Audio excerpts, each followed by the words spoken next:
Yeah, what we've got to do in Greater Manchester is create more apprenticeships, definitely.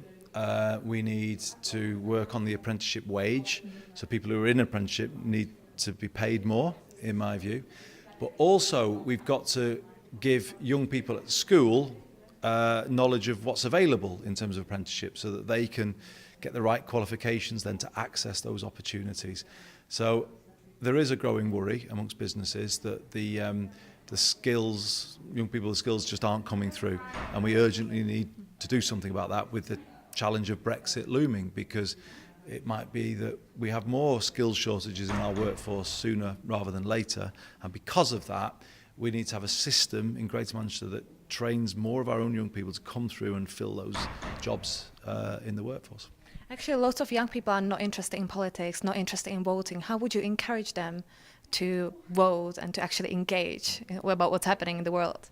Well, I understand why they're not interested, because over many years politicians have had a bad habit of assuming that young people don't vote, therefore they make all of their promises to older people, and they pay for those promises to older people by taking stuff off young people.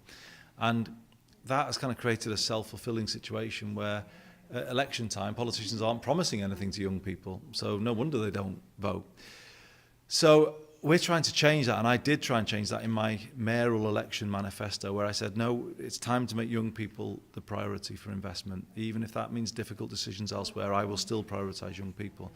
And I was pleased that after that, the Labour Party in their general election manifesto took a similar approach. And it's a real change in the way politics has been in recent times, where we are promising directly things to young people.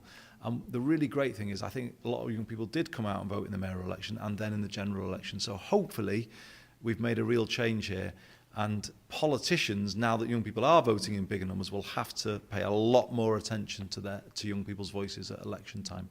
And mental health is a big issue within young people. How would you tackle this program in the next few months? It is, and I think that's a reflection on life these days, the way that everything has become more high pressure and more insecure.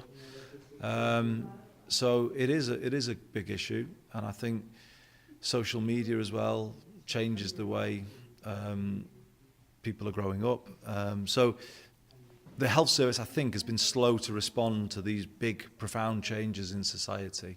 And so it's kind of constantly funded mental health at the level of the 1970s or 80s, when actually the demand has grown much bigger.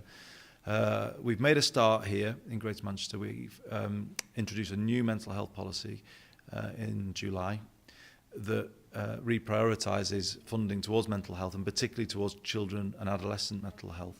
So it's a start. We recognise that services haven't been good enough, but the new funding is making changes. It's bringing through, for instance, an eating disorder service that we didn't have until recently. So it's not perfect by any means, but there is finally a recognition that we need to do more to improve children's mental health.